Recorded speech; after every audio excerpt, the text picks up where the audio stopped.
Hi, I'm Jim Carr, and I'm the President and Chief Executive Officer of the Business Council of Manitoba, a group of 72 Chief Executive Officers of Manitoba's leading companies. And I've been in that job since the fall of 1997. I was asked by a group of influential, important business leaders in Manitoba if I would be interested in the job, and as soon as I found out what the job was all about, I said yes immediately. And one of the people around that table was Dr. Arthur Mauro.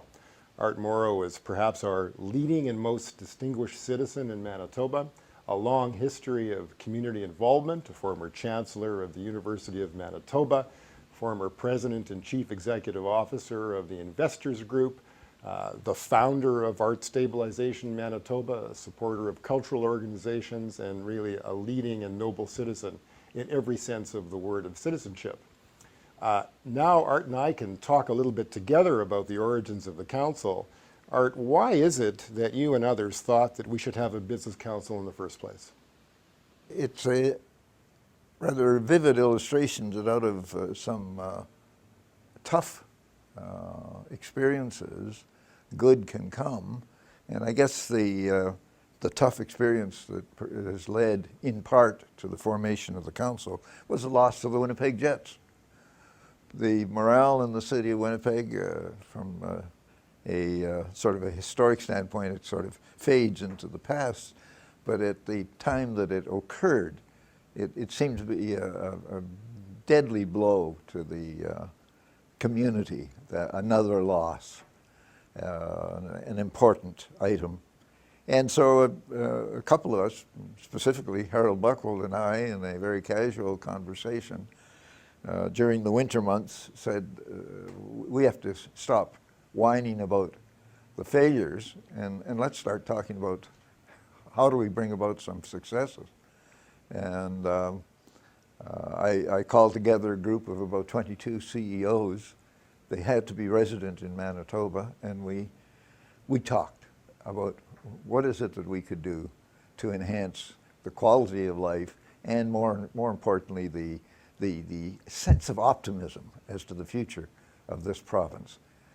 And we took the position if we could get enough money to have a 5-year trial, and then if we could find some individual who would like to be part of that gamble with his or her career, we would put it together. And that all of those factors led to the creation of the Business Council of Manitoba. And the council announced its existence with 40 CEOs in 1998, and then the job was to determine the issues that were most important to Manitoba through the perspective of business leaders. And one of those issues, some might say oddly, was immigration. In 1998, Manitoba was bringing 3,000 immigrants into the province. Now it brings in over 15,000, which has been a transformative policy that has affected every corner of Manitoba. Tell us a bit about why the immigration file was important to you and how the Business Council was engaged in it. Right. Well, historically, immigration was a critical factor for Manitoba. We needed people, and there were skills that we were lacking. And the general feeling was that unless we could attract new people into Manitoba, we would be constantly facing the normal interprovincial losses, in or out, but net losses had been the experience. And we approached it from the standpoint of having what became known as a Pioneer 2000 conference. And as you may recall, the very interesting thing about that conference, which sort of supports what our decision, was that we requested everybody the night before the conference began to fill out what would be required if you attempted to get into Canada today.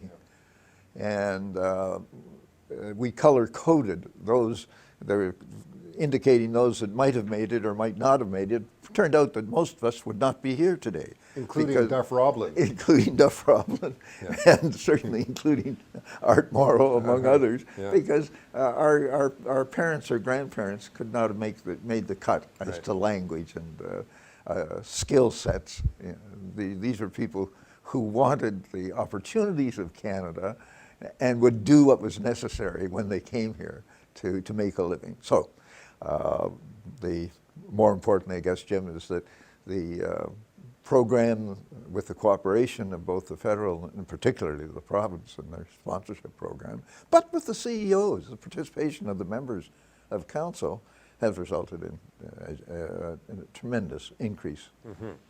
Now, another issue that's been very important for you throughout your career is northern development. We know that you wrote a Royal Commission report for Duff Roblin when he was Premier in 1967, and the Business Council today is now looking again at the importance of developing our north, along with the Government of Canada's commitment to develop the Arctic. Tell us a little bit about why you think the north is so important to Canada. The rest of Canada lies north. We're huddled along the 49th parallel. Almost the entire population is within 150 miles of the U.S. border. But this vast area to the north lies there. That is the challenge of Canada, just as the West was the challenge in the early days of Confederation. Why build that railway all the way across the frozen lands of northwestern Ontario, across the top of the lakes and over the mountains? Because that was the way to maintain a nation, create a nation, and bind it together. But the future of Manitoba lay north to the 60th parallel and beyond. The resources were there. If Manitoba was to grow, it had to grow in a northerly direction. So how about the role of Churchill in the transportation system? We talk about Manitoba being a continental hub. We see developments here in Winnipeg and elsewhere that play to that historic geographic advantage. How do you see the future of Churchill playing to our geographic strengths? Here we have a port in the center of North America. Only in Canada would we be virtually indifferent to that fact. We have a federal policy now on northern strategy. The entire Central Arctic focuses really on Winnipeg as a distribution center for that whole area of Nunavut, north of 60. Churchill is a facility underutilized. It could play an important role in the sovereignty issue, in the resupply, as it did during the construction and maintenance of the distant early warning lines during the Cold War period. And I think it's an underutilized resource, and we need linkages from Churchill north, surface linkage from Churchill north to Nunavut. Since we took on immigration, and the record isn't bad, Yeah. I think we could do the same. Mm-hmm. And again, it plays into not only a limited provincial thing. If our attitude towards the North is the same as our attitude towards immigration, as you know, the immigration decision became a model for other provinces. Art, as you look back at the 13 years of the Council, its origins, what we would agree to be its accomplishments and its future, what are your reflections? What has this experience meant for you and meant for Manitoba? What the Council really achieved was providing a forum for CEOs in Manitoba, committed people of Manitoba. Let's drop the CEO side of it, happens to be a fact, but they didn't have an opportunity to know each other.